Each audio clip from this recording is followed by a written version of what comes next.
The scent of mosquito coils and sizzling ribs drifted lazily through the thick, warm Arizona air. It was the Lynn family's annual summer barbecue. An event so predictable you could set your watch by it. Same lawn chairs, same red plastic cups, same uncles arguing over fantasy football rankings like it was life or death. I leaned against the old wooden fence, sipping lukewarm lemonade from a solo cup, trying not to roll my eyes too hard at the chaos around me. 32 years old, an adult by any reasonable measure, but somehow still treated like the confused art major who'd never figured life out. Kids zigzagged around the yard with sticky popsicles and grass-stained knees. Aunts traded casserole recipes and gossip. And smack dab in the middle of it all, shining like a goddamn magazine ad, stood Clarissa, my younger sister. Clarissa was born for this kind of spotlight. Blonde, beautiful, and dressed in some expensive pale blue jumpsuit that probably had a name I couldn't pronounce. She stood center stage in a circle of fawning relatives, animatedly recounting her latest big win like it was a TED Talk. She just finished her dual masters at Wharton and MIT. My mom boomed from her folding chair like she was announcing the Nobel Peace Prize. And now, back-to-back interviews with Fortune 500 companies. That girl is going places. There was applause. Actual applause. I watched from the shadows like some side character in a sitcom. There for comedic relief but never the main plot. I took another sip and waited for it, that inevitable follow-up jab that always came next. Meanwhile, Mom continued, her voice dipping just enough to make it sting, some of us still can't decide what we want to do. Isn't that right, Emily? There it was. I raised an eyebrow but said nothing. No point. You can't win a game that's rigged from the start. Across the yard, my dad stood at the grill in his classic, kiss the cook apron, flipping steaks with the seriousness of a surgeon. He caught my eye and chuckled. Still tinkering with your little business thing? He called out. What was it again? Digital something.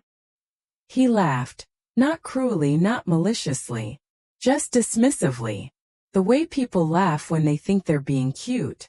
It hit harder than an insult.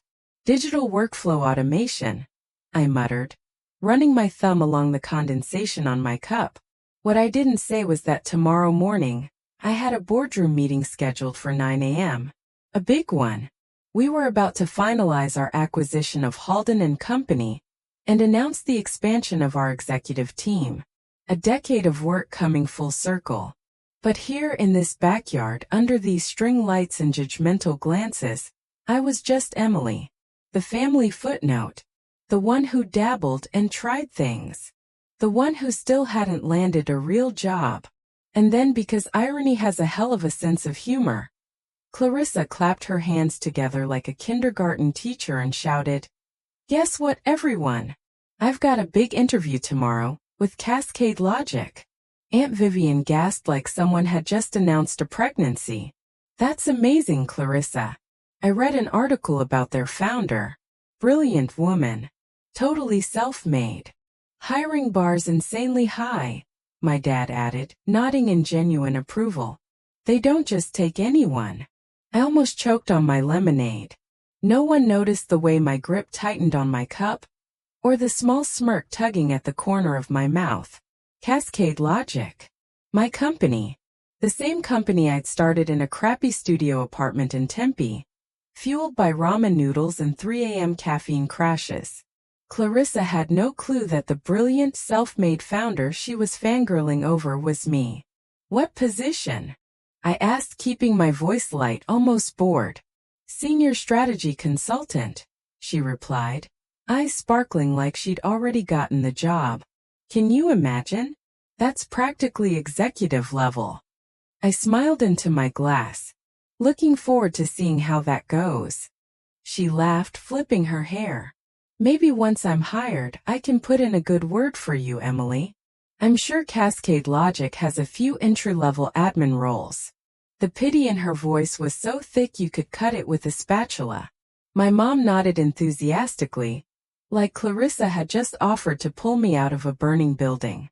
That's very kind of you, darling. Lord knows your sister could use the help. I thought of my office, the penthouse suite on the 27th floor overlooking Camelback Mountain, the private lounge, the Forbes article last month that had named me one of the most influential women in tech, though they'd used my professional alias E.R. Lynn, and a shadowed photo at my request. I wasn't hiding. I was choosing silence. I was letting my work speak louder than any family barbecue ever could. "Oh, honey," Mom continued, voice thick with pride. "At least one of my daughters stayed on track." I glanced at my watch. 13 hours and 58 minutes until Clarissa walked into my building, into my conference room, and saw exactly who had built the empire she so badly wanted to join. The conversation drifted to someone's new condo, another cousin's pickleball championship, and of course more Clarissa glories. I let their voices wash over me like static. They didn't know it yet, but tonight was the last time they'd ever look at me like that, like I was less, like I was lost, because tomorrow everything was going to change. And I planned to remember every detail of the moment before they found out. The next morning I arrived at the office earlier than usual. Not because I needed to. I just wanted a little time to breathe before the fireworks started. The executive suite was quiet, peaceful, all floor-to-ceiling windows and soft jazz humming through the hidden speakers.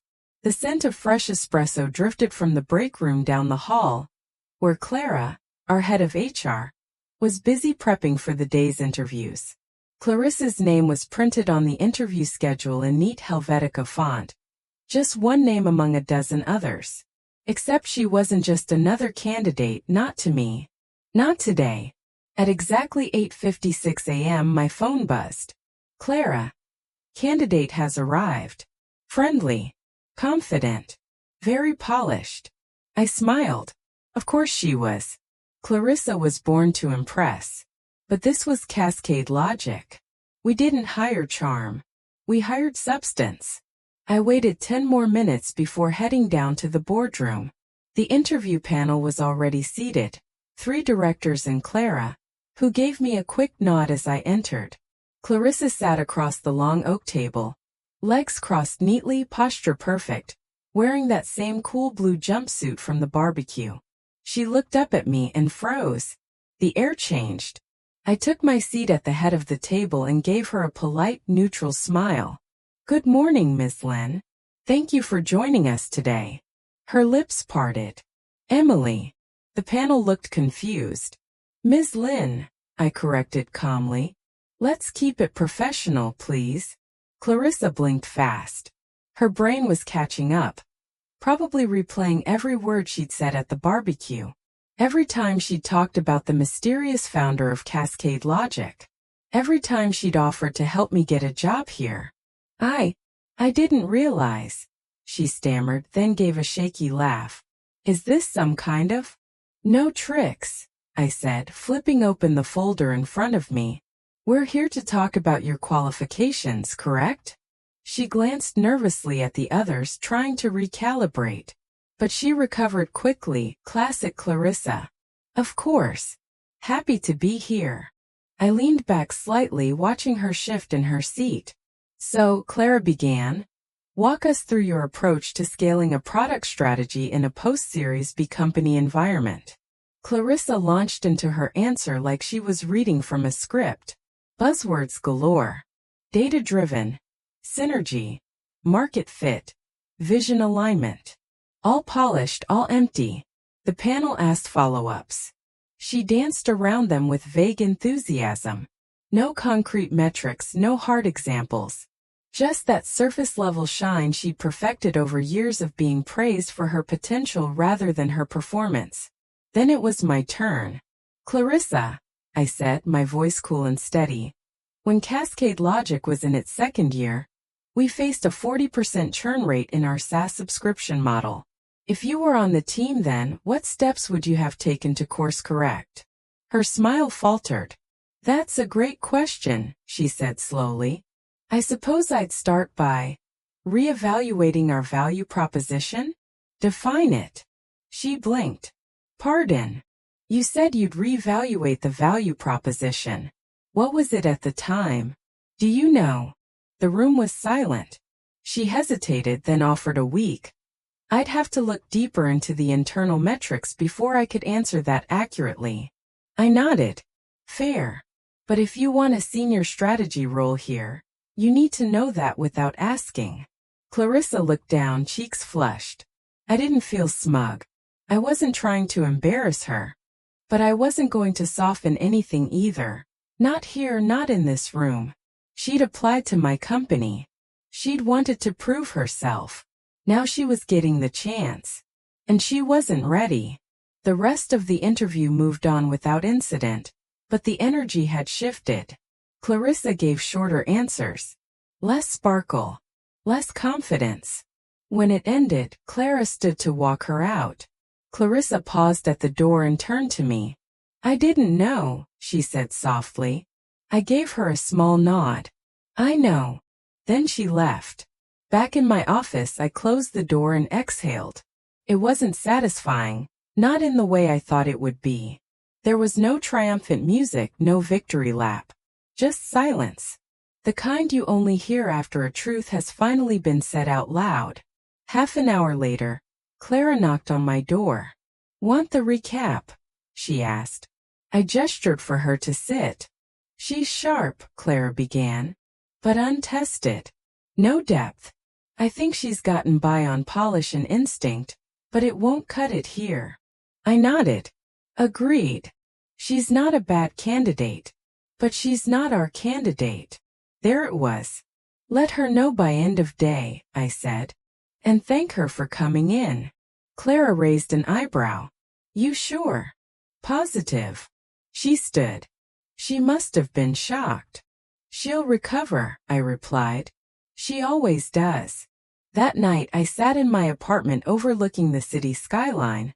Laptop open, drink in hand. An email pinged, Clarissa. Subject: I owe you an apology. I opened it. Emily. I don't know what to say. I feel stupid. No, I was stupid. I thought I knew everything and I didn't even know you. I always thought I was the one leading the way. But the truth is, you were building something real while I was collecting applause. I'm sorry for the things I said. Not just yesterday, all those years. I get it now. I really do. See. I stared at the screen for a while, then typed back. Thanks, C. You'll find your thing too. Just make sure it's yours. Not someone else's stage. E. I hit send, leaned back and closed my eyes. Sometimes the best kind of success isn't proving them wrong. It's proving yourself right, then letting them catch up. 2 weeks passed. Not a word from Clarissa. Not a text. Not a call. Not even a like on LinkedIn. Silence. Which honestly was fine with me. In my world, no news was good news. I was deep in product meetings, launching 2 beta features, and gearing up for a Q3 investor pitch that could make or break our Series C. Cascade Logic wasn't just growing, it was surging. My team was locked in, sharp, hungry. The kind of people who cared more about results than their own reflection. But late one night, as I was walking back from the office with a lukewarm oat latte in one hand and a protein bar in the other, I saw her. Clarissa. She was sitting outside a small cafe in Soma. Laptop open, earbuds in, typing like her life depended on it. Her brows were knit, her hair pulled back in a messy knot, and her blazer was rumpled in a way that said she hadn't gone home since yesterday. This wasn't the polished version of Clarissa from the barbecue. This was someone grinding. I slowed down, watched her for a second. She hadn't seen me. Then I turned and kept walking. Let her have her moment. A week later, I got a calendar invite from an unknown sender. Subject: Demo and feedback, 20 minutes? Name: Clarissa Lynn. Time: Friday 9 a.m. Location: Cascade Logic HQ lobby. No message. No pitch deck. Just that. Balls it. I clicked maybe. Friday morning, 8:55 a.m. I was already downstairs. She was there holding a tablet, dressed in jeans, sneakers, and a plain black tee. No gloss. No games. Thanks for coming down, she said. Her tone was humble. Different. I'll keep it short. She handed me the tablet. It was a mock-up of an app, clean, simple UX. A platform for early-stage founders to get matched with strategic advisors. Real ones. Not just LinkedIn influencers or fractional blah-blahs. People who'd actually built something. Verified, reviewed, curated. The kind of help she wished she'd had, she said, before chasing job titles instead of skill sets. I scrolled. It was good. Still rough but real. You built this in 3 weeks? Clarissa nodded. Locked myself in my apartment. Ate way too much Thai food. Watched every Stripe Atlas video twice. No team. No co-founder. Just me. I looked up. Why? She shrugged. Because I couldn't stop thinking about that interview. And what you said. About building something real. For the first time, she wasn't trying to impress me. She was trying to be someone new. By the end of the meeting, I gave her 2 pieces of feedback. The advisor vetting system needed to be airtight. No fluff. She needed to stop trying to pitch herself into rooms she hadn't earned yet. She nodded like she already knew both. I don't need a yes from you, she said. Just needed to show you I heard you. I didn't offer her funding. Didn't offer her office space or mentorship or even a contact. She didn't ask for any of it. She just left. And I respected the hell out of that. A month later, I saw her name pop up in a founder's Slack group I lurked in. She was offering to beta test her app with other underrepresented female founders. Pro bono. Just honest feedback and real-time support. Some rolled their eyes. Some ignored her. But a few didn't. Few said yes. By fall she had 50 users. Then 200. I got a DM from one of them. Hey, do you know this woman Clarissa Lynn? Her app helped me clean up my whole deck. Actually closed my first check last week. She's legit. I smiled. Typed back. Yeah. She's catching up. A year later, she was on the cover of Inc. Not some fluffy 30 under 30 puff piece. A real feature. About second chances. About how sometimes failure is the best teacher. If you're humble enough to listen. The writer called her gritty. I laughed. The Clarissa I'd known a year ago didn't even own grit. But the one she'd become? Yeah, that one earned it. She didn't mention me in the article. And I didn't expect her to. But at the end, there was a quote that made me pause. Sometimes you meet someone who forces you to see the mirror without the filter. You can get angry. Or you can get to work. I closed the magazine and sat with that for a second. Because she was right. Sometimes being the mirror is the hardest role of all. A week later I got a new invite. Subject. Let's grab a coffee. Just coffee. Name C. Location anywhere without VC bros. I accepted. Because maybe this time we weren't rivals. We were just 2 women who had finally stopped performing and started building. The cafe was in the Mission. No laptops. No AI brothers. No VCs and Allbirds pacing outside on AirPods. Just a slow drip station, vinyl playing in the background, and baristas who didn't care how many followers you had on LinkedIn. Clarissa was already there when I walked in. This time she wasn't early because she was trying to impress anyone. She was just early because she was that person now. Punctual. Focused. Built different. She stood when I approached, gave me a smile. Not wide, not fake. Just real. Hey, she said. Hey. We sat. She ordered black coffee. I got an espresso with a splash of oat milk. It was quiet for a beat. Not awkward, just 2 people who didn't feel the need to fill the air with nonsense. Then she said, I didn't come to pitch. Promise. Good, I said. Because I didn't bring my checkbook. We both laughed. Then she leaned back. Looked out the window. You know what I hate? She said suddenly.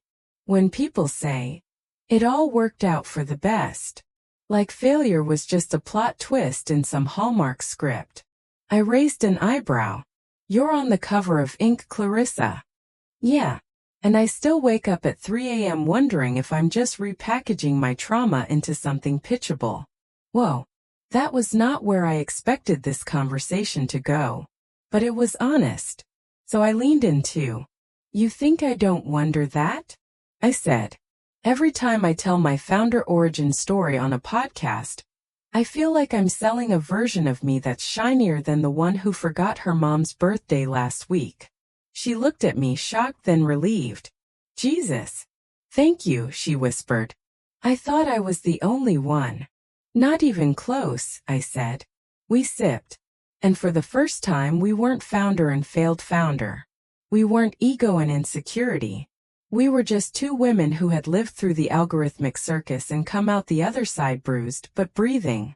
After that we met up a few more times. No big agenda. Sometimes we talked about the loneliness of leadership. Sometimes about burnout.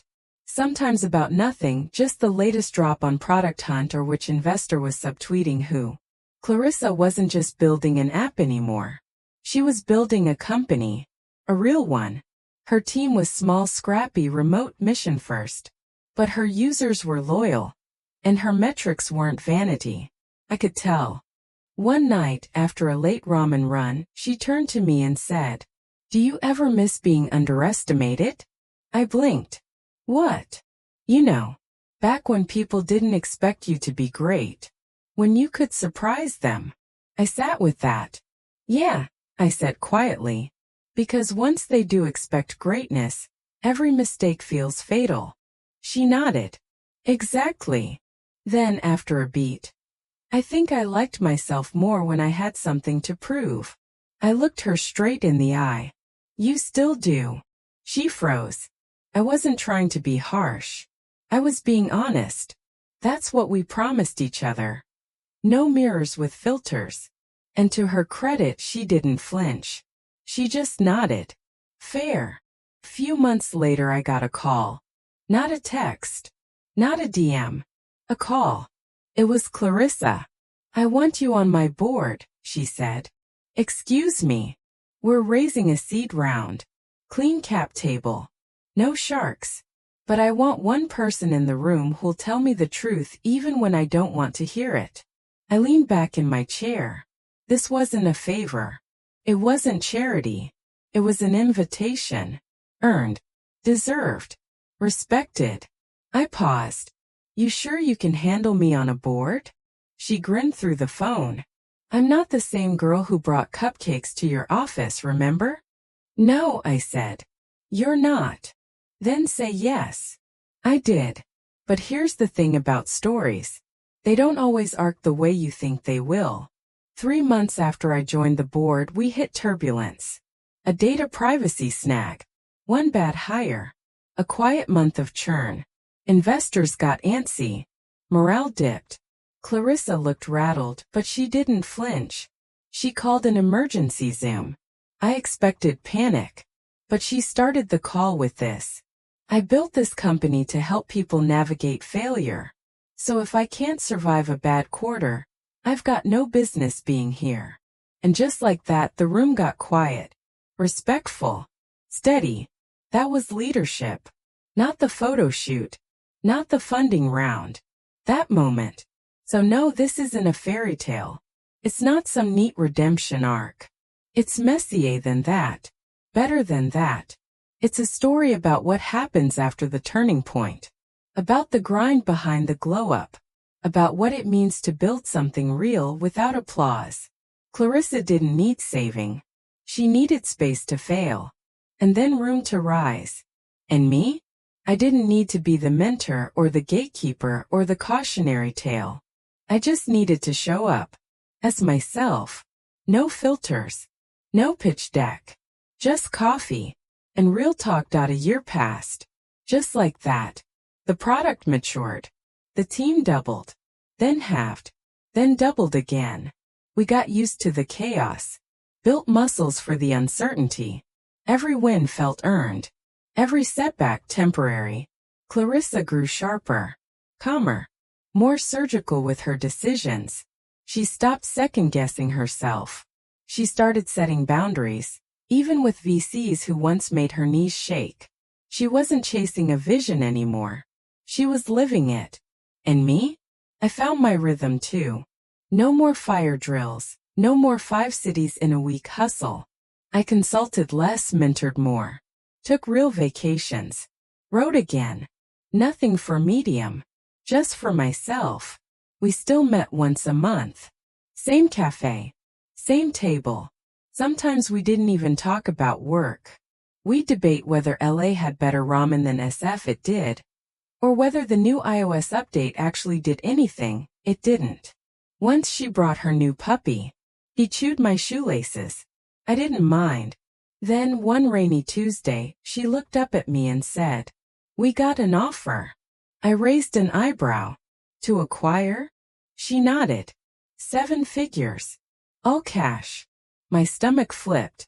She could be out. Done. Financially free. I waited for her to light up. But she didn't. Instead, she stirred her coffee slowly. They say it's a strategic fit. We'd be integrated into their broader ecosystem. Whatever that means. I smiled faintly. I'd heard that pitch before. It always meant the same thing. The soul of your company goes into a spreadsheet. So? I asked. She sighed. I didn't build this just to flip it. I built it because it needed to exist. I nodded. So walk away. I want to, she said. But my team, they've got families. Student loans. Medical bills. That kind of money could change their lives.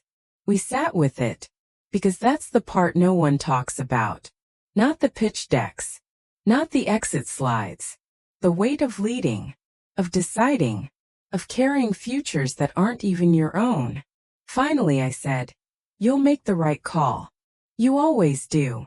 She looked at me. "Only because I have people who tell me when I'm about to make the wrong one." I smiled. Fair. The rain tapped harder against the window. Neither of us reached for our phones. Eventually, she said, "I'm not going to sell." Why? Because this is just getting good. There was no champagne toast. No TechCrunch headline. No LinkedIn post with clapping emojis. Just a quiet decision. And a woman who trusted herself. And someone across the table who believed in her before the metrics did.